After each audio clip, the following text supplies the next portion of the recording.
how to add collaboration to Instagram posts after posting. In this video, I'm going to show you how to add a collaborator to an Instagram post or reel after you've already posted that content to Instagram. And if this video helps you, please consider giving it a like and also subscribe to my channel because that really helps me out. So first I'll show you how to do that with just a post, and then I'll show you how to do it on a reel.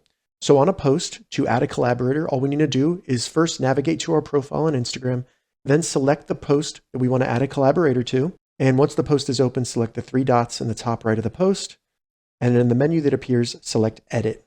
From there, scroll up to where you can see the post. And in the bottom left of the post, select the plus symbol that says Tag next to it.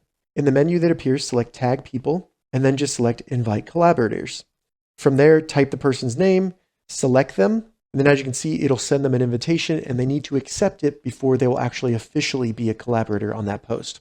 So to save this, select Done in the top right, and then select Done one more time. So now we have invited them to be a collaborator on that post. Now, to add a collaborator on a reel, I'm just going to switch to Reels over here. Select the reel where you want to add a collaborator. Then in the bottom right, select the three dots directly above your profile image. Once that menu opens, select Manage and then Edit. Now in Edit, select Tag People. And all we need to do is select Invite Collaborators, find the person, select them, and then select Invite to Collaborate. From there in the bottom, you'll see the name of the person as a waiting response. Go ahead and select Done, and then Done one more time, and that will send that invite for that person to be a collaborator on that post. If this video helped you, give it a thumbs up, and please consider subscribing to my channel.